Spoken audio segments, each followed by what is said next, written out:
እናንተውን የተወደዳችሁ የአጊዮስ ቤተሰቦች እንዴት ናችሁ? አጊዮስ ከተጀመረ ጀምሮ ኦርቶዶክሳዊ ለዛ ያላቸውን ብዙ መርሃ ግብሮችን እያዘጋጀ ለእናንተ ያቀርባል። ይህ መርሃ ግብር ደግሞ ለብዙ ኦርቶዶክሳውያን እንዲደርሱ እናንተ ሰብስክራይብ እያደረጋችሁ ለሁሉ እንዲዳረስ አድርጉልን። ዛሬ በጣም ብዙዎቻችንን ያስተምረናል ብለን የምናስበውን አንዲት እንግዳ ለእናንተ አቅርበናል። እንግዳችን በበገና ህይወት በጣም ብዙ ጠቀሜታ ያገኘች እንዲሁም ደግሞ በማስተማር ላይ ያለች እህታችን ናት። እህታችንን እኔ ከማስተዋወቃት እሷ ብታስተዋውቅ ይሻላል ብዬ አስባለሁ። አክብረሽን ስለመጣሽ መጀመሪያ በአጊዮስ ስም እንዲሁም በአጊዮስ ተከታዮች ስም አመሰግናለሁ። ማን ናት? እስቲ ስለዚህ ጥቂት ነገር ንገሪኝ። እግዚአብሔር ይስጥልን። እኔም አክብራችሁኝ ስለጠራችሁኝ አመሰግናለሁ። ስሜ ጽዮን ስንታየው እባላለሁ። ጽዮን ማለት በጅማ ከተማ ተወልዳ ያደገች እንደ እግዚአብሔር መልካም ፈቃድ እግዚአብሔር ደግሞ ይህንን ቅዱስ መሳሪያ የሰጣት ልጅ ነች። እሺ ጽዬ፣ ያው መምህርትም አለሽ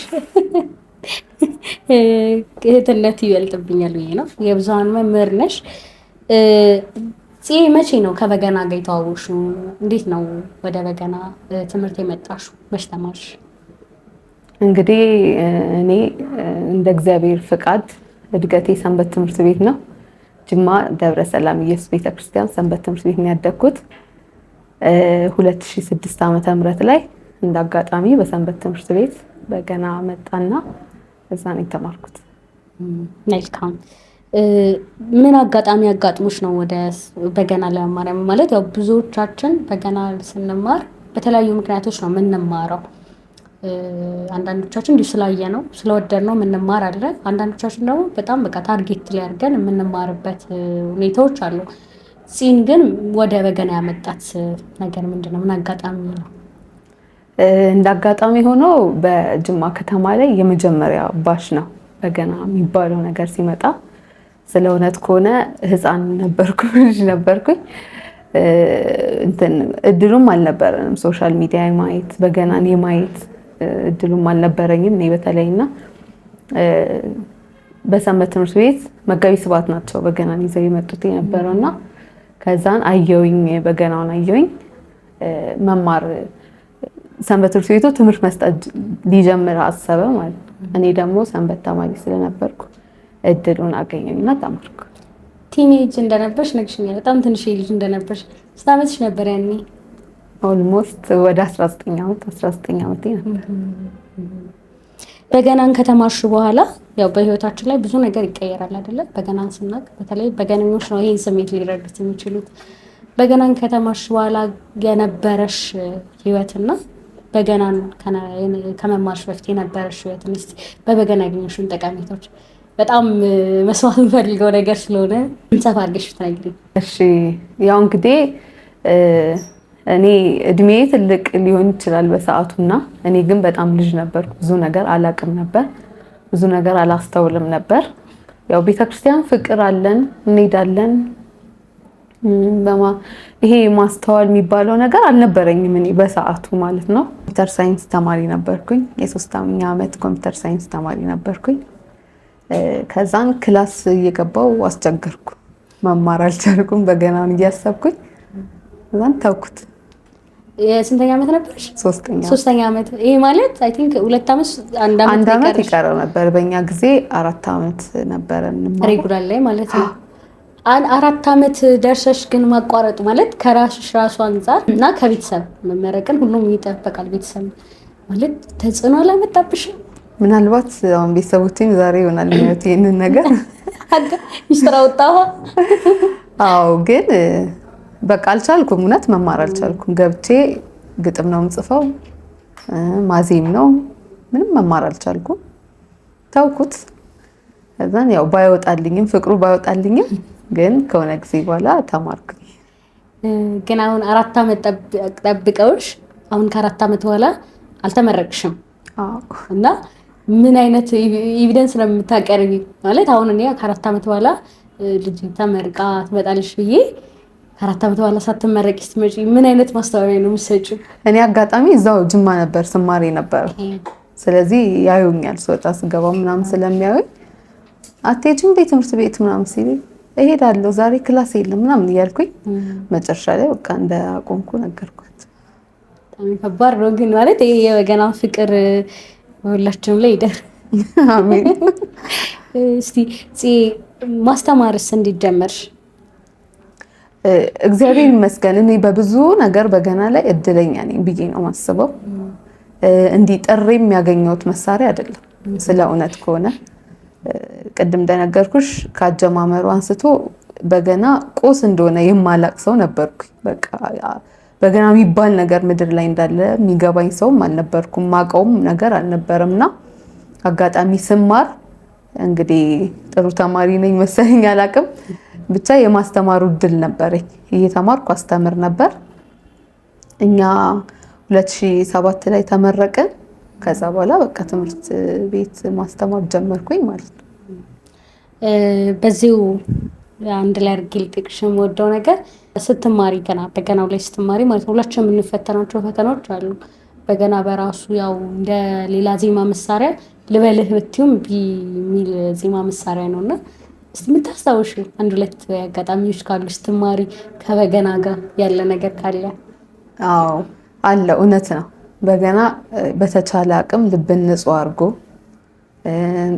እግዚአብሔር ሲረዳ ደግሞ ንስሐ እየገቡ ቂም በቀል ምናምን አይወድም። በገና አስጨንቆ ነው የሚያስወጣው ከትምህርት ቤት ወይም ከያዝነው በገና እና አንዴ አስታውሳለሁ ከእናቴ ጋር ተጣልቼ፣ ያው እናትና ልጅ የሚጣላው ዛም ተጣልቼ ሄድኩኝ በገና ለደረድር። ምንም በቃ መማር አልቻልኩም። ተጨነቅኩ፣ በጣም ተጨነቅኩ። በኋላ ላይ ስንማር ከሰው ጋር ተጣልቶ በገና መደርደር አይቻልም እንደዚህ ያደርጋል ስንባል ስለነበረ ትዝ አለኝና በቃ እናቴን ቅርታ ጠየቅኩኝና ተማርኩኝ ማለት ነው። በጣም ደስ የሚል አጋጣሚ ነው። አንቺ ከተማርሽ በኋላ ግን ያው በህይወትሽ የሆነ ነገር ይቀይራል አይደል? ያው ከትምህርትሽ ከማቋረጡ በተጨማሪ ማለት ነው በገና በህይወትሽ ውስጥ በመምጣቱ በመማርሽ በማስተማርሽ በቃ ይሄን ጠቀሜታ አግኝቻለሁ ብለሽ የምታካፊው ነገር ካለ? ወይ በጣም እጅግ በጣም ብዙ ጥቅም ነው። ምናልባት ጊዜ ላይ በቀን ሙሉ ይችላል። እጅግ በጣም ብዙ ጥቅም ነው። እኔ በገናን እግዚአብሔር ለኔ በገና መስጠቱ በራሱ ቸርነቱን ሁሌ ዕለት ዕለት ማይበት ነው። ማለት እኔ የሚገባኝ ሰው አይደለሁም በገናን ለመስጠት፣ ግን እግዚአብሔር ቸር አምላክ ነው። ከብዙ ነገር ነው የጠበቀኝ እኔን በግሌ ራሱ ማለት ነው። ግን ማስተማሩን የምወደው ብዙ ወጣቶች፣ በጣም ብዙ ወጣቶች መንፈስ እርኩስ መንፈስ የሚያስጨንቃቸው ወጣት ሆኖ ወጣትነት የሚያስጨንቃቸው በሱስ መንፈስ የሚጨነቁ በጣም ብዙ ወጣቶች በገናን ደርድረው ንስሐ ገብተው ለቅዱስ ቁርባን ሲደርሱ አያለሁ። በጣም ብዙ እጅግ ብዙ ተማሪዎች ማለት ነው። እሱን ማየት ለኔ ከደሞዝ በላይ ነው። ሁለት ዕለት ዕለት ጠዋትም ማታም እግዚአብሔርን ማመስገን መቻል ይሄ ከሰው የሚሆን አይደለም። በጣም እድለኝነት ነውና እንደውም ኃጢአቴ በዝቶ ምናልባት ኃጢአቴ በዝቶ እግዚአብሔር ጸጋዬን እንዳይነጥቀኝ ሁሌ ለምነዋለሁና እጅግ በጣም ብዙ በረከቶችን ያገኘሁበት። እዚህ ጋር ስትይ ምን ትዝ አለኝ መሰለሽ? በጣም ቅርብ ጊዜ አንድ የሰማሁት ጥናት አለ እና በጣም ነው ሾክ ያደረኩት። በእርግጥ አሁን ሀገራችን ላይ በጣም ብዙ ያው ሰዎች የሚያልፉበት ህይወታቸው የሚያጡበት፣ ግን አሁን የሰማሁት ጥናት ከ7500 እስከ 8000 የሚደርሱ ወጣቶችና ታዳጊዎች በቀን ደግሞ ከ25 እስከ 30 የሚደርሱ ወጣቶች በዲፕሬሽን በጭንቀት በመሳሰሉት ነገሮች ራሳቸውን እያጠፉ ይገኛሉ። ሌላ ኮዞችን ትተሽ በእነዚህ ኮዞች እና አሁን እንደ መምህር አንቺ ስታስቢ ወጣቶች አንቺ ጋር መጥተው ይማራሉ፣ በተለያዩ ችግር ውስጥ ሆነው የሚማሩ አሉ እና አሁን በገና ለእንደነዚህ አይነት ነገሮች ያው ጥቅም አለው። መጽሐፍ ቅዱሳችንም ይናገራል። በአምላክ ቅዱስ ዳዊት የንጉሥ ሳኦልን መንፈስን ያረጋጋለት ነበር፣ ርኩስ መንፈስን ያርቅለት ነበረ። በአንቺ ግን እንደው ይሄንን ችግሮችን አንቺ አስተውለሽ ከነዚህ ችግሮች በገና ሲፈውሳቸው ሲያድናቸው፣ ሲታደጋቸው፣ ሲያጽናናቸው፣ ሲያበረታቸው ያየሻቸው ምናልባት ካለ እነሱን ብሰማ ፍቃድሽ ይሁን ማለት ነው። ብዙ አለ። ኧረ በጣም ብዙ ነው ያለው። እንደነገርኩሽ አብዛኛው ወጣት ነው የሚማረው። እኔ የነበርኩበት ከተማ ላይ ዩኒቨርሲቲ አካባቢ ነው ትምህርት ቤቴ የነበረው ያለው እና የዩኒቨርሲቲ ተማሪዎች ናቸው የሚማሩት በየሀገሩ የሚኖሩ ማለት ነው። እና ወጣቶች ናቸው ብዙዎቹ። ይሄ የዝሙት መንፈስ፣ የስካር መንፈስ ኢቭን ሃይማኖታቸውን ለመቀየር የደረሱ ተማሪዎች በግልጽ ራሳቸው መጥተው እኔ በገና እንዲያርጉኛል ብለው ሲናገሩ ሰማለሁ። አልፎም ልክ ያው ጸበል ስንገባ መንፈስ እንደሚለፈልፈው መንፈስ እንደሚናገረው እንደሚጮኸው በገና ቤት በጣም ብዙ ቸገር ነበር። እኔ እንደውም ያኔ ልጅ ስለነበርኩኝ እፈራ ነበረ። ማለት ያው እኔ ነኝ አውቀዋለሁ ማንነቴን። በቃ በጣም ነበር የምቸገረው። ይጮሁ ነበር፣ ይወድቁ ነበር፣ ብዙ ነገር ነበር የሚያደርጉት። ሌላ ደግሞ የማህፀን ችግር የነበረባት ልጅ ምርቃቷ ላይ ምስክርነት ሰጥታ፣ አጋጣሚ መጋቢ ስብሐት ነበሩ እዛ ላይ ምስክርነት ሰጥታ ነበርና የጤና ባለሙያ ናት። ጤና ነው የምትማረው። ያልታከመችበት ያልሄደችበት ሕክምና የለም። በገና አድኖኛል ብላ ስትናገር ሰምቻለሁ። ከምን የማህፀን ችግር ደም ይፈሳት ነበር። አዎ ደም ይፈሳት ነበር። ብዙ ጊዜ ደም ይፈሳት ነበር ማለት ኮንስታንት ያልሆነ ከሴቶች አይደለም፣ ኖርማል ህመም እንጂ። በጣም ወሩን ሙሉ ነው ደም የሚፈሳት እና ማይቆም ደም ነበረ። በገና ኪኑን እናውቀዋለን አይደለ? አዎ በጣም እና በገና እንደርድሬ ድኛለሁ ብላ ስትናገር ሰምቻለሁ። በህይወቴ ግን የማረሰው አንዳል በጣም የማረሰው በጣም ለ7 ዓመት በትዳር የኖረች ሴት ነበረች እና ልጅ በጣም ትቸገር ነበረ። ከባሏ ጋርም በዚህ ጉዳይ ይጋጩ ነበርና በጣም ረጅም ዓመት ቢያንስ ቢያጽናናኝ ብዬ ነው በገና ልማር የመጣሁት ብላኝ ነው የጀመረችውና ከዛም በኋላ በገና ትንሽ 3 ወር 4 ወር ነው የተማረችው። አርግዛ ወልዳለች። እውነት ማለት እስከዛሬ ብዙ እንትኖችን ሰምቼ አውቃለሁ። አዎ እንደዛ ብላኛለች። እግዚአብሔር ይመስገን ይባላል። እና አሁን ጨርሳለች። አሁንማ ወልዳ በቃ ልጇ ቢያንስ 2 ዓመት ምናምን ነው። አሁን አለች በበገና ህይወት ውስጥ አለች። ያው የግል በገና የላትም። አልፎ አልፎ ትመጣለች በገና ቤት ትደውልልኛለች። ባለውለታዬ ነሽ በገና ባለውለታዬ ነው ትለኛለች። እግዚአብሔር ድንቅ አምላክ ነው በእውነት ነው። አንዳንዴ ሁላችንም ነገሮች በጣም ሲደራረቡ እግዚአብሔር የማዳን ስራ ያቆመን ያክል እንስታለንና በዚህ ዘመንም እንደዛ አይነት ነገር ሲፈጠር ማለት እኔ ብዙ ተአምሮች ሰምቼ አውቃለሁ። እኛም በተማርንበት ቦታዎች ላይ እንደዚህ እርኩስ መንፈስ ያለባቸው ሰዎች ራሳቸውን ስተው ምላሳቸውን ወደ ተናጋቸው እንትን ብለው ደም ሲተፉ ሲንፈራፈሩ በህይወት ያቻቸው ማላቃቸውን ነገሮች በበገና ሲደረጉ አይቻቃለሁ። እንደው እግዚአብሔር ይመስገን እያለን እናልፋለን። ያው ክርስቲያን ስትሆኚ በተለይ ደግሞ ኦርቶዶክስ ስትሆኚ ምልክትና ታምራት ዳትማች እንትን አይለንም አይደል? አያስደንቀንም። እግዚአብሔር ይመስገን እያለን እናልፋለን። ምክንያቱም ያው ምልክትና ታምር ፈላጊ ስላልሆነን ማለት ነው። እና አሁን በጸበል ዳነ ሲባል ሰምቼ አውቃለሁ። በእምነት ዳነ ሲባል ሰምቼ አውቃለሁ። ገድል በመሸከም ልጅ አገኘ ሲባል ሰምቼ አውቃለሁ። በገና ግን የመጀመሪያ ነው ስሰማ። አሁን የ2 ዓመት ልጅ አላት ማለት ነው። አዎ በጣም ደስ ይላል። እግዚአብሔር ይመስገን። በዚሁ አንድ ጥያቄ ጨምር። አገልግሎት ላይ እንግዲህ ሁላችንም ስናገለግል በተለያዩ ቦታዎች ላይ ይሆናሉ፣ በአውደ ምሕረቶች ላይ ይሆናሉ፣ በተቋማትም ሊሆኑ ይችላሉ። ስናገለግል የሚያጋጥመን የሚያሳዝንም አንድም ደግሞ ሲያልፍ ደግሞ የሚያስቁም ነገሮች አሉ። በተለይ ደግሞ ከበገና ክብር አንጻር ደግሞ የሚያስቆጩም ነገሮች አሉ። እንደው በገና ስታገለጊ ከጀመርሽበት ጀምሮ እስካሁን ባለ በጣም የሚያስቆጭ በጣም የሚያሳዝን አጋጣሚ ካጋጠመሽ፣ ሌላው ደግሞ እንዲሁ በገና ስታገለጊ ደግሞ የሚያስቅ አጋጣሚ ያጋጥሞሽ ወይም ደግሞ እዛ በነበርሽበት ታይም ላይ አስጨንቆሽ ግን አሁን ስታልፊ የሚያስቅ አጋጣሚ ካጋጠመሽ? እውነት ነው። በገና ላይ በጣም ብዙ የሚያሳዝኑ ነገሮች ይገጥሙናል። በተለይ እኛ ወጣቶች ስንሆን በጣም መጠንቀቅ ይኖርብናል ብዬ አስባለሁ። ምክንያቱም በገና ከትውፊት ያገኘ ነው፣ በትውፊት የደረሰ መሳሪያ ነው። የአባቶቻችንን ትውፊት የአባቶቻችንን ስርዓት ህግ መጣስ አለብን ብዬ አላስብም። በጣም በተዳፈርንም ቁጥር የጨው ሐውልት ሆና እንደቀረችውም ሴት እንዳንሆንም መጠንቀቅ አለብን። እንደዚህ አይነት ነገሮች ላይ በጣም በተቻለኝ አቅም ሞክራለሁ፣ ባየሁት አቅም ሞክራለሁ፣ በጣም ሞክራለሁ። ለምሳሌ አሁን ባህላዊ ምግብ ቤቶች በገና ወንበር ሆነው ተቀምጠው ሳይ በጣም አዝናለሁ።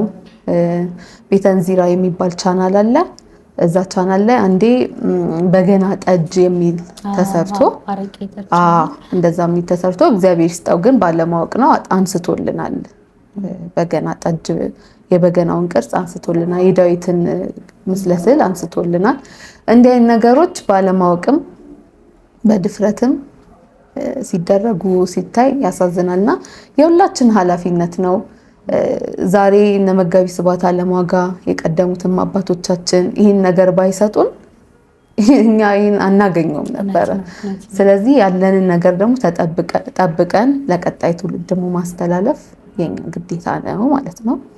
ይሄ ከሚያሳዝኑኝ ነገሮች ነው ማለት ነው። የሚያስቅ ምናምን ግን ያው በገና ቤት ስንኖር እንደ እግዚአብሔር ፈቃድ ብዙ ጊዜ ደስተኞች ነን፣ እንስቃለን፣ ላይፍ ሼር እንደራረጋለን። የደከመውን አንዱ ያበረታል። ግን አንድ ህፃን ልጅ ነበር፣ ድሩ ነው ህፃን ልጅ 12 ዓመቱ ምናምን ነው እና እኔ ሳስተምር ግጥም ሸምድደው ነው የሚማሩት፣ በቃል ነው የሚማሩት እና እፈትናቸዋለሁ። ግጥም እየፈተንኳቸው አባታችን የሚለውን መዝሙር የመጋቢ ስብሐት አለማዋጋ መዝሙር አባታችን በሰማያት ላይ ያለ እያለ ብሎልኝ መጨረሻ ላይ እኔም ባሪያሽ ልብሴን ስታጠቅ ስፈታ የሚል ስንኝ አለው እና ችኩል ብሎ እኔም ባሪያሽ ሱሪን ስታጠቅ ስፈታ ብሎኝ አረሳውም እስከዛሬ። እሱ ድንገት እንደሚያስቅ አጋጣሚ ከተቆጠረልኝ። አውደ ምሕረቶች ላይ ግን አጋጥሞሽ አያውቅም? አውደ ምሕረት ላይ መድረክ ላይ የሆነ ተጋብዘሽ የሄድሽባቸው ቦታ ላይ አጋጥሞሽ አያውቅም? እስከዛሬ አጋጥሞኝ አያውቅም። ድንገት የቅኝት መንሸራተት፣ የአውታር መንሸራተት፣ በዜማ ጉሮሮን አንድ አውታር ማለፍ ካልሆኑ በቀር አጋጥሞኝ አያውቅም። እኔ እንደው እዚህ አጋጣሚ በጣም ማረሰው አንድ አጋጣሚኛልና አንድ ቤት አንድ ቦታ ላይ እያገለገልን ነበርና የምንዘምረውን ዝማሬ ያው ሰው ሲያውቀው በለሆሳስ ነው አይደል የሚዘምረው እና የነበረችው እዛ ጋር የነበረችው ታዳሚ ወር ምዕመን ታውቋለች ዝማሬውን እና ትፈጥንብን ነበረ ልክ እንደ ቸብቸቦ ዝማሬ ማለት ነው እና ሰው ማረጋጋት አልቻልም እና በቃ በገናውን እናቀዘቅዛለን እኛ ገና መሸጋገሪያ ስንል እሷ ሄዳለች እና ሰው የእሷን ድምፅ ደግሞ በጣም ሞቅ ብሎ ሲሰማ አብሯት መዘመር ጀመረና በቃ በገናውን አቆም ነው ማለት ነው። እና በገቢዎች ላይ አብሶ ደግሞ በህብረት ስታገለግል በጣም ብዙ እንትኖች አሉ፣ ገጠመኞች አሉ። በዚህ ግን አንድ ነገር አውቃለሁ እንግዲህ በገና በህብረት ማገልገል አትቀበልም። ከምን አንፃር ነው? በገናም በህብረት አሁን ላይ ብዙ ጊዜ የምናያቸው ድርደራዎች በጣም ቀስ ያሉ የሆነ በገና ሁሉም ነገር ሪትም አለው፣ ሁሉም ነገር የራሱ ገደብ አለው እና ምንድነው የህብረት መዝሙር ምጠላው እኔ ማለት መጥላት አይደለም፣ ባይዘው በገናን ከፍ አድርጎ ለማሳየት ከመሞከር ነው። የራስን ችሎታ ይገድባል። በገና የሚያልቅ አይደለም፣ ተደርድሮ የሚያልቅ አይደለም፣ ተምረነው የሚያልቅ አይደለም። በጣም ረቂቅ የሆነ መሳሪያ ነው። እኛ ከአንዱ ጋር ከ3 ከ4 ሰው ጋር አብረን ስንደረድር አንዱ ላይ መደገፍ ማለት በአንዱ ለማለፍ የመሞከር ጎበዞች እንኳን ቢሆኑ የራስን ክህሎት እኛ ማናቃቸው በደረደርን ሰዓት ኢቭን እኔ እየደረደርኩኝ እንዴ ይሄን ነገር ብዬ አዲስ ነገር የማይባቸው ነገሮች አሉ በምደረድበት ታይም ማለት። ስለዚህ እነሱን ነገሮች እንትን ይልብናል፣ ይገድብብናል። አሁን እያየሽ ከሆነ በጣም እየጠፋ ነው። የአባቶቻችን ድርደራ፣ የቀደሙ አባቶቻችን ድርደራ በጣም እየጠፋ ነው። አዳዲስ ነገር የሆነ እና እሱኛውን ነገር ከፍ ለማድረግ የአባቶቻችንን ነገር ለማሳየት መሆን አንችልም። እርግጥ ነው መሆንም ማለት አይጠበቅብንም፣ መሆንም አይጠበቅብንም። በምግባር ምናልባት በምግባራቸው ልንመስላቸው ካልቻለ እንጂ አንድ ሰው መጋቢ ስብሐትን መሆን አለበት ብዬም አላምንም። የራሱን ችሎታ የራሱን ቀለም ይዞ መምጣት አለበት። ግን ያም ሆነ ይሄም እዚህ ትውልድ ድረስ በገናን ያመጡልን በህይወት ያሉ መጋቢ ስብሐት አለምዋጋ አሉ። እሳቸው በህይወት ስላሉ ነው ደጋግሜ ስማቸውን እየጠራ ያለሁት። ሌሎችም አባቶቻችን አሉ በስራዎቻቸው የምናያቸው ማለት። ስለዚህ እነሱ ሊጠፉ ነው። እኛ በገና ይዘን በእጃችን እነሱ ማስታወስ ካልቻለን ምንድን ጥቅሙ ታዲያ? ስለዚህ በገና እየቀረ ይሄ የአደራደር ስልቱ ችሎታው ብቃቱ እየቀነሰ እየመጣ ስለማይ የህብረት መዝሙር አላበረታታም። እኔ ግን ማለት በራሴ ሳስበው ያው ከህብረት ዝማሬዎቹ ይልቅ አንደኛው የአስተምህሮ ችግር ይመስለኛል። ምክንያቱም መምህራኖቻችን የሚያስተምሩን መንገድ በተጨማሪ ደግሞ ዝማሬዎችን የሚያለማምዱ መንገድ ይመስለኛል ከበገና ይዘት እንድንወጣ የሚያደርገን። ለምሳሌ አለቃ ተሰማን ብትመለከች ኢንዲቪዥዋሊ መጋቢ ስብሐትን አላፈሩም አይደለ? ሰብስበው ነው ሲያስተምሯቸው የነበሩት። መጋቢ ስብሐትን ብትመለከች ኢንዲቪዥዋሊ አንዳንድ ተማሪን አላፈሩም፣ ሰብስበው ነበር ሲያስተምሩ የነበረው። ግን በዚህ ላይ የአንቺ ሀሳብ ምንድን ነው? አሁን ይሄ በራሴ ራሱ ማስተምረው ይሄ ያለ የማስተማሪያ ራሱ አንድ ወጥ የሆነ የማስተማር ስልት ቢኖር ብዬ አስባለሁ። በዚህ ላይ ምን አሳባለሽ? አሁን በተለያዩ ተቋማቶች እየተከፈቱ ነው፣ በገና ተደራሽ እየሆነ ነው። እንግዲህ 2000 ዓመት ላይ 2000 ዓመት የሚባለው ዓመት ላይ ሲጀመር የበገና ደርዳሪ እጥረት ነበረ፣ ወይም ደግሞ በጣም ትንሽ ቁጥር የነበረው በገና ደርዳሪ ነበረ። አሁን እግዚአብሔር ይመስገን በጣም ብዙ እልፍ የምንላቸው ደርዳሪዎች አሉ። ግን ያው ነጥሮ ሲወጣ በአገልግሎት ህይወት እና በመምሰል ደረጃ ሁላችንም አንጠራ፣ ስለኛ አልጠራም። ግን ብዙ ተማሪዎች ከብዙ ተቋማቶች ይመረቃሉ። ማክሲመም በአመት ውስጥ ከ10,000 በላይ ሊመረቅ ይችላል። በተለያዩ በኢትዮጵያ ሀገራትም አሁን በውጭ ነው የተሰጠ ነው። የማስተማሩ ሲስተም ወይም ደግሞ ስርዓተ ትምህርቱ አይመስልሽም እንደዚህ አይነት ጋፖችን ሊፈጥር የሚችለው? አዎ እሱም አለ። ልክ ነሽ።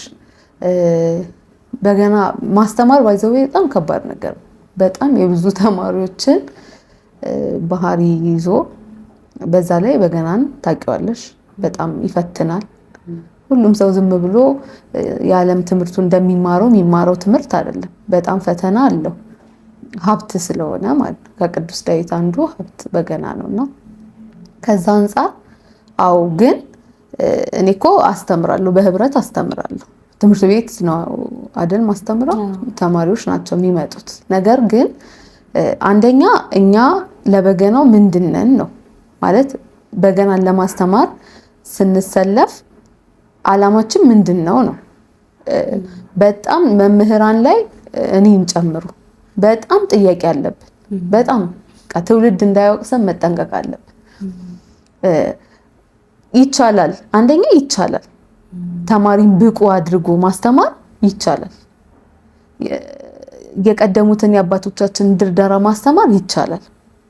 ያ ማለት ያውን ዘመን ትውልድ ዘማሪያንን ድርደራ አንስማ አንበል አይደለም። እኔም እዛ እደረድራለሁ፣ በደንብ ነው የምወደው። ግን ይሄኛው እየበለጠ ያኛው እየጠፋ ነው። ስለዚህ አንደኛ ቢዝነስ ብቻ ካረግነው፣ ገንዘብ ብቻ ካረግነው አላማችንን እንስታለን ነው። ሁለት ግን በዛ አሁን አሉ እኮ የሚያሳምኑ ሰዎች አሉ። በገናን በህብረት ደርድረው ቆንጆ ዜማ የሚያሰሙን እኛም የምናምንባቸው ወይ እንደነሱ በሆንም ብለን የምንመኛቸው አሉ። ግን በዛ አሁን ይሄ ኦቨር የሆነ ነገር በዛ። ስለዚህ እሱኛው ነገር ሄዶ የግል ችሎታ የሚባለውን ለምን አዲስ ድርሰት አንደርስም? ለምን አዲስ ዜማ አናዜምም? ለምን በገና ልክ እነ ደምሴ ደስታ እናቱ ታፈሰ እንደሚዘምሩልን እንዳስቀመጡልን ለምን እኛ አንሞክርም? በጸጋችን ግጥም መቅጠም የሚችል በግጥም ዜማንም ከሆነ እንደዛው ብቻ መስመር እየለቀቀ ይመስለኛል። እኔ እንደግል ነው በእነሱ ዜማ ማለት አሁን ልትወደሹ በእነሱ ዜማ በትውልዱ ሊመጠን በሚችል ግን የእነሱን ዜማን ጠብቀን ለምን አንሄድም ነው? አዎ ሁለት ዜማው ብቻ አይደለም ያደራደር ስልታችን ማለት ነው። አሁን እየቆጠርን እያንዳንዷን አውታር ስንዘምር ጥሩ ነው። አንደኛ ለመማር ማስተማር ቀላል ይመስለኛል እሱኛው ነገር ግን ማድረግ ይቻላል። እኔ እንግዲህ 12 ዓመት አስተምሬያለሁ። 12 ዓመት ሳስተምር በእንዲህ አይነት መንገድ ነው ያስተማርኩትና ብቁ የሆኑ ተማሪዎችን አፍርቻለሁ ብዬ በእውነት እናገራለሁ። የራሳቸው ትምህርት ቤት የከፈቱ አጋዥ ማይፈልጉ አድቫንስ ብለው ሌላ ክላስ ማይፈልጉ እንዳልኩሽ በገና አያልቅም። አዎ ግን በቃ መሰረታዊ ነገርን በኮንፊደንስ በገናቸውን ራሳቸው ቃኝተው በጆሯቸው የሚፈልጉትን መዝሙር ሰምተው ደርድረው በቃ ይሄ አላ ለበገና ደርዳሪ መሰረታዊ ነገር ነው የሚባሉ ነገሮች እነሱን ነገር ችለው ነው ማስመርቀው የሚመረቁት። ስለዚህ ሞክሬ አይቼዋለሁና ለምን አይሆንም ነው። ለምን ሁሌ እየቆጠርን እንዘምራለን? አንደኛ ከገንዘብ አንፃር ኖርማል በቆጠራ የሆነ ወር ድረስ ይማራሉ። ከዛም በኋላ አድቫንስ ተብሎ ደግሞ ሌላ ክላስ ረጅም ዓመትን ነው የሚፈጁት። ሂሳብ ገንዘብም ይቆጥርባቸዋል። በአጭር ጊዜ አጭር ነገር ብቁ የሆነ ተማሪዎች ማፍራት እየተቻለ ለምን አይናፍቅሽም? አሁን ደምሴ ደስታን መስማት አይናፍቅሽም? እኔ የድሮ መዝሙሮችን ስሰማ ወይ እንደው በዛ ዘመን ኖሬ ብሆን እመኛለሁ። እውነት ህይወታቸው ሁሉ ንስሐ ነው። ህይወታቸው ሁሉ የሚያስቀና ነው። የሚኖሩትን ነው የሚያሰሙን። እንደዛ ነው የሚሰማኝ እኔ ስሰማና ለምን በህይወት አንኖረው? በቃ ለምን አንኖረው? የማስመሰል ለምን እንደረድራለን? ከዛ ክብሩን ከመጠበቅ አንፃር ብንጥር የተሻለ ድርደራ የተሻለ አስተምሮን ማስተማር እንችላለን። ከዛ አንፃር ነው። አንቺ ቤት የሰማሁት ነገር አለ። ቱነር ጠላት ነው እና ደግሞ አድቫንስ የሚባል ነገር የለም። አዎ አሁን እንዳልኩሽ ነው። ቲዩነር ለአንዳንድ ቦታዎች ሊጠቅም ይችላል። ይህንን እድል ለማያገኙ መምህር ለማያገኙ በውጭ ሀገር ለሚኖሩ ብቻ ለመማር ሁኔታዎች ያላመቻቸላቸው ቢጠቀሙ ችግር የለውም። ግን በተረፈ ስንፍና ነው ብዬ ነው የማስበው። እሺ ጽዬ በዚሁ ልቀጥልና አንድ ጥያቄ አንዳንድ ጥያቄ እንግዲህ እዚህ ጠየቅኩሽ ነው ካገኘሽ እንግዲህ በጣም ብዙዎቻችን እንማርበታለን ብዬ ስላሰብኩ ነው። ምክንያቱም ብዙዎቻችን ሳክሪፋይ አድርገን ለዓላማችን ይሄን ያክል እንትን አንደለም። ሁለተኛ ህይወታችን አድርገን ነው በገና የምንኖረው እንጂ አንደኛ ህይወታችን አድርገን እንደ አባቶቻችን አንኖረው። በጣም ጥቂቶች ካልሆነ በስተቀር በእናንተ ይበረቱ ማለት ነው። አሁን ላይ ከስርዓተ ትምህርት ጋር እየተነጋገርን ስለሆነ እኔ የማስበው ነገር ነበርና ከአንዳንድ መምህራኖች ጋር ለማውራት ለመወያየት እድል አግኝቼ ነበረ እና ምን የሚል ሀሳብ አምጥተን ነበረ እኔና አንድ ወንድሜ አንድ የሆነ ፎርማል የሆነ የሚያግባባ እንደ ዶክትሪን የሆነ ነገር ለምን አይዘጋጅም? መምህራን ህብረት ኖሯችሁ የምታስተምሩበት ህብረት ኖሯችሁ ተመሳሳይ ጅማም ሊሆን ይችላል፣ መቀሌም ሊሆን ይችላል፣ አዲስ አበባም ሊሆን ይችላል፣ ከኢትዮጵያም ውጭም ሊሆን ይችላል። ግን ተመሳሳይ ይሆናል። ለምሳሌ አሁን አጋዥ መጽሐፍ ተብሎ 2 መጽሐፍት ነው ያሉት አይደለ? በመምህር ሲሳይና በማይበረ ቅዱሳን የታተመ አሁን እነሱ በዓለማችን ላይ በሀገራችን ላይ ከሀገራችን ውጭ በበገና በሚሰጡም ላይ ተመሳሳይ የሆነ ነው ያለው። ልክ እንደዛ ስርዓተ ትምህርት ተቀርጾለት ጊዜ ሊፈጅ ይችላል። ግን ትውልድን ለምናንጽበት ከዛ አንፃር ቤዚካሊ የሆኑ ነገሮችን ተካተውበት ለምስራተ ትምህርት አይዘጋጅለትም? ፎርማል የሆነ ነገር ለምን አይዘጋጅለትም? እኔ ደስተኛ ነኝ። በእኔ በኩል ደስተኛ ነኝ። በገናን ከፍ አድርጎ የሚያሳይ ነገር ላይ በሙሉ እሳተፋለሁ። ደስተኛ ነኝ። ስለዚህ ያው በዚህ አጋጣሚ መምህርት ሲሆንም በስርዓተ ትምህርት ቢዘጋጅለት የምትደግፍ እህታችን ናት። እሺ ሁላችንም አሁን እያሳሰበ ወደ መጣው ርዕስ ልግባ።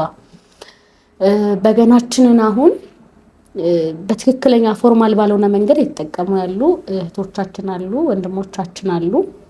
እግዚአብሔር አምላክ ልብና ልቦናን ያድላቸው ለሁሉም።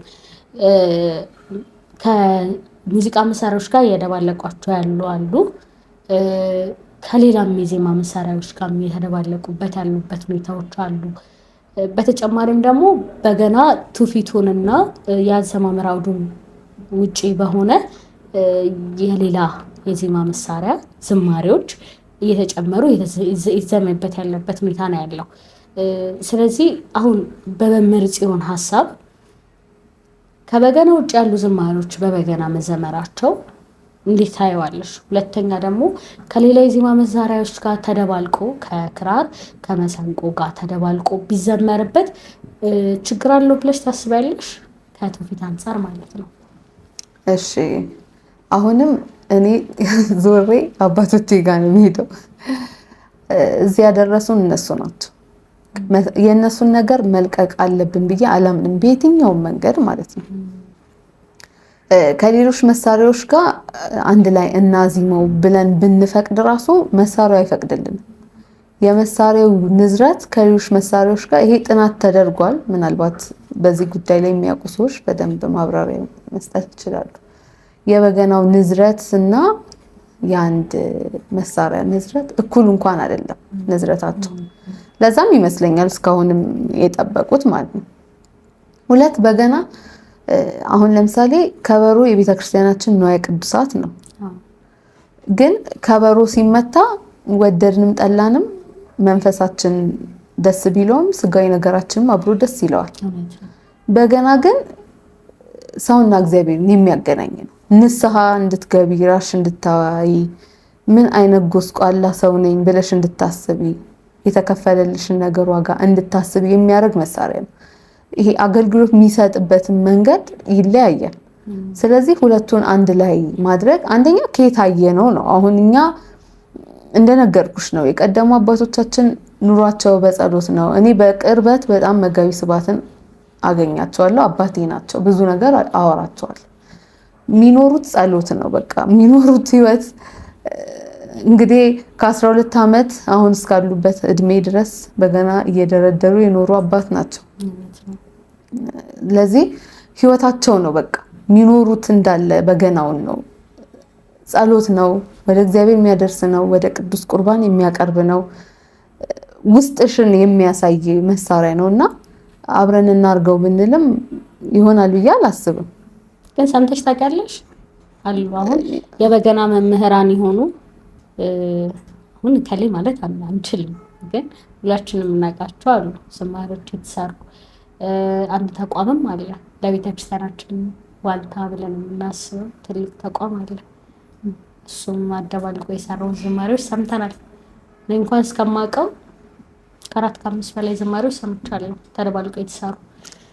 ከዛ አንፃር ያው በገና እንደዚህ ንጥር ብሎ በገናውን አሰሚው ያ ነገር ራሱ ማለት ይሆናል ላይሆንም የሚለው በራሱ አጨቃጫቂ ነው። ግን ከትውፊት አንፃር ብንመለከተው ጥሩ ስሜት አይሰጥም። የበገናውን ንዝረት ብቻ ነው የምንሰማው እንጂ ትክክለኛውን ድምፅ አግኝተን ይሄ ነፍስና ስጋን የሚለየው ድምፅ አለ አይደለ? እሱን አናገኘውም። እኔም በዚያ ሀሳብ እስማማለሁ። ሌላው ግን በገና ላይ ዝማሬዎች አሁን የቸብቸቦም ዝማሬዎች የንስሐም ዝማሬዎች መጥተው ይዘምራሉ። በመምህር ጽዮን ሀሳብ ትክክል ነው ብለሽ ታስቢያለሽ? አላስብም። በገና የራሱ የሆነ ያዘማመር ስልት አለው። የራሱ የሆነ ግጥም አለው። ግጥሞቹን አይተሽ ከሆነ በሰምና ወርቅ የታጀቡ ናቸው። ሚስጥር አላቸው፣ ይዘት አላቸው፣ ያደራደር ስልትም አላቸው። ድርደራ ነው የሚባለው ስሙ ራሱ ያደራደር ስልት አላቸው እና ሁሉም እንደየጾታው ሲሆን ነው ደስ የሚለው፣ እንደየተሰራለት ሲሆን ነው ደስ የሚለው። ኢቭን የበገናውን መዝሙር በክራርም ብንዘምረው አያምርም፣ ደስ አይልም።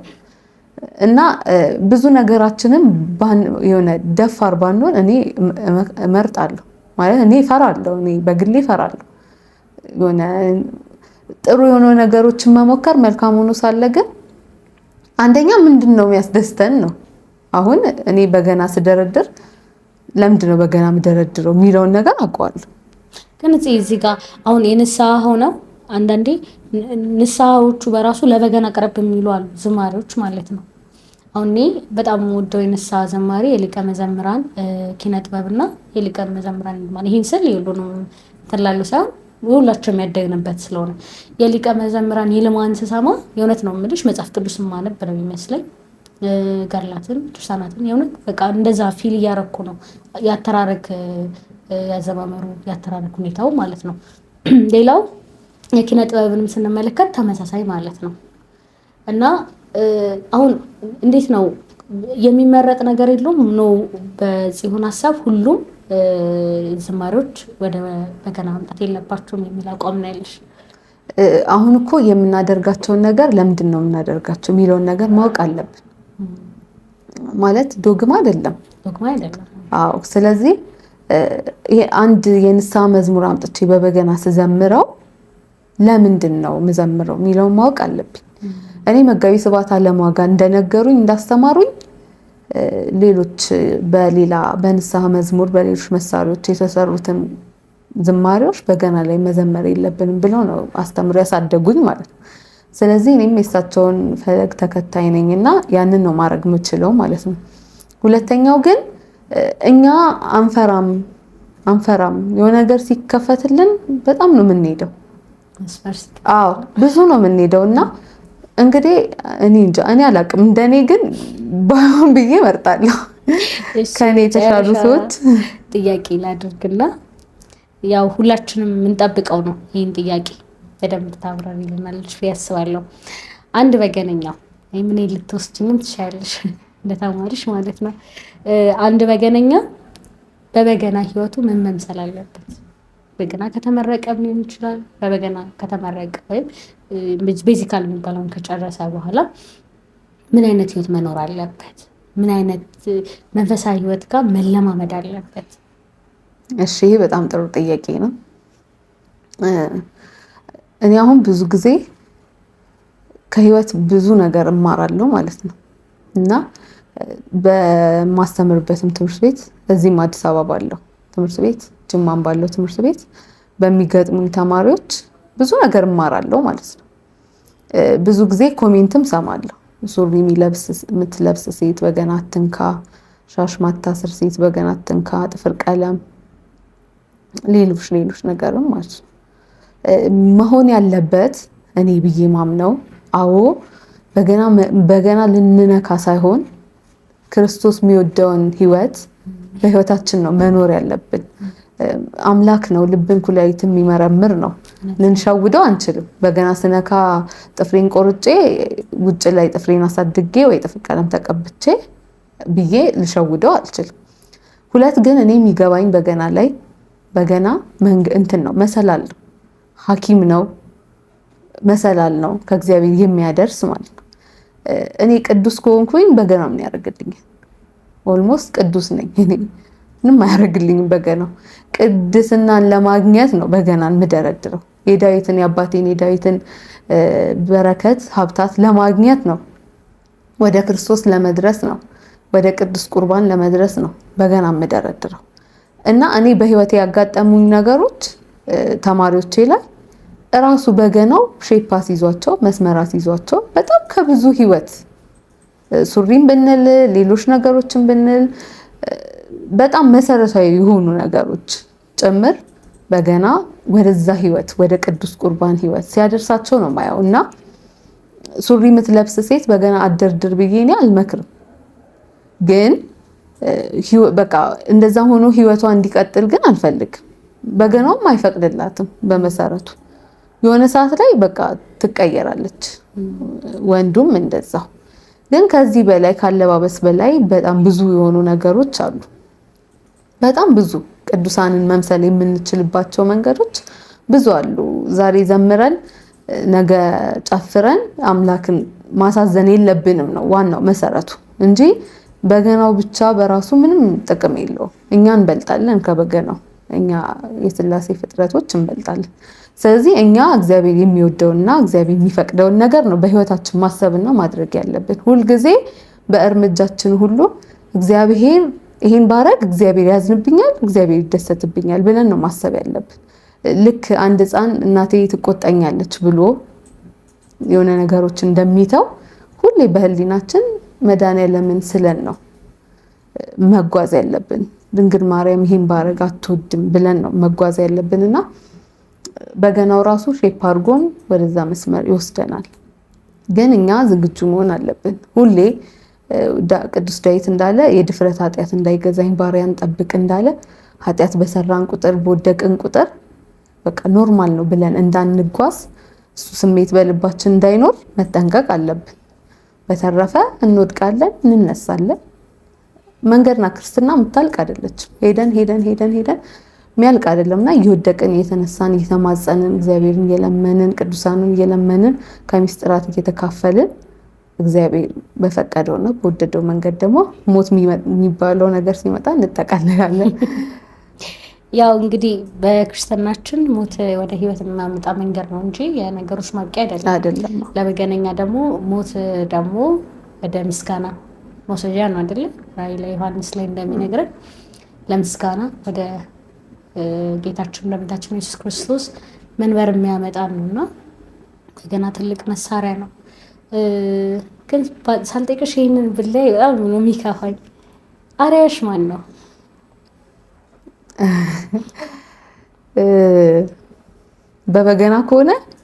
በበገና ከሆነ የቀደሙ አባቶቻችን በሙሉ አርአያዎቼ ናቸው።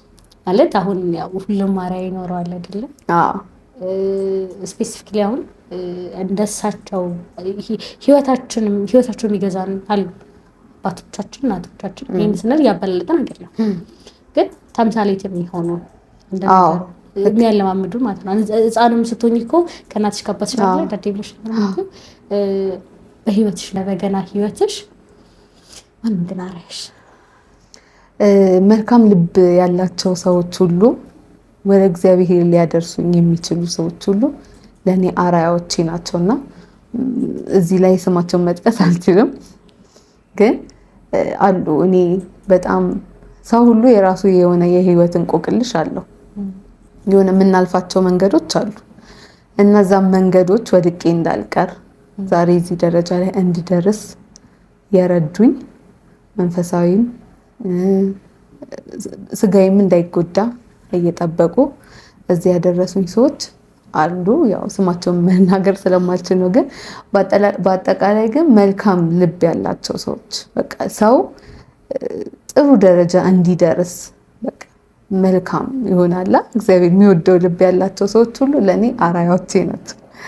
እሺ እንደው ባልልሽ ደስ ይለኛል። ምክንያቱም በጣም ብዙ ነገር የተማርኩኝ ነው።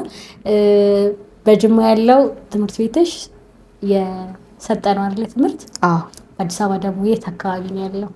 አዲስ አበባ መገናኛ መተባበር ህንፃ 6ኛ ፎቅ ቢሮ ቁጥር 605 ላይ መገናኛ አካባቢ ያላችሁ ሲሆን ከጅማ መታላችኋለች። እንግዲህ አድቫንስ የለም፣ ቀጥታ አድቫንስ እና ቤዚክ አንድ ላይ ነው ትምህርት ያለው። እግዚአብሔር ያክብርልኝ። ግን ደግሞ አንድ መጨረሻ ጥያቄ እጠይቅሻለሁ። ድርደራሽን መስማት ፈልጋለሁ እና ፍቃድሽ ይሁን እንግዲህ ድርደራሽን ድርደራው ላይ እንለያያለን። ስለነበረን ጊዜ ግን እግዚአብሔር ያክብርልን። አክብረሽን ያስተማርሽበት ከነበረው ደግሞ ወቅቱ የእውነት ለመናገር ክረምት ነው። ሮብ ዝናብ እየዘነበ ነው ያስመጡሽ። ይቅር ወይ? ኧረ ችግር የለም። እና አምላክ ታክብርልኝ፣ ሰፊ አገልግሎት እድሜ ታድልልኝ። የልብ አምላክ ቅዱስ ዳዊትን ሀብተ ፈውስን ሀብተ በገና ታሳድርብሽ። አሜን። የአፈራሻቸውን ደግሞ ጥሩ ፍሬ ላይ ያፈሩልሽ እንደሆነ ነግረሽናል። አሁን የምታስተምራቸው ደግሞ እልፎች እንዲሆኑልሽ አምላክ ትፍቀድልሽ። አሜን። መጨረሻ ላይ የምታስተላልፈው መልዕክት ካለ?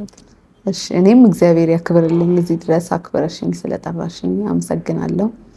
እዚህ ለመድረሴ ዋጋ የከፈላችሁ ቤተሰቦቼ፣ የኔ የሆናችሁ ሰዎችም፣ ቤተክርስቲያኔ፣ ሰንበት ትምህርት ቤቴ እጅግ በጣም አመሰግናለሁ። እግዚአብሔር ያክብርልኝ። እግዚአብሔር ይስጥልኝ። ውድ የአጌዎስ ቻናል ተከታታዮቻችን መምህር ጽዮን ጋር ቆንጆ የሆነ ህይወትን የሚገነባ ትምህርትን የሚሰጥ የህይወት የአገልግሎት ቤቷን አካፍላናለች። መምህር ጽዮን ጋር መማር የምትፈልጉ ከሆነ መገናኛ መተባበር 6ኛ ህንፃ ታገኟታላችሁ። ያላችሁን ሀሳብ ደግሞ ኮመንት ላይ ማካፈል ትችላላችሁ። አኪያ ነበርኩኝ። ከዝማሬው በፊት ልሰናበታችሁ ብዬ ነው። ዝማሬውን እንግዲህ እህታችን ታሰማናለች። በድጋሚ እግዚአብሔር ያክብርልኝ። አሜን።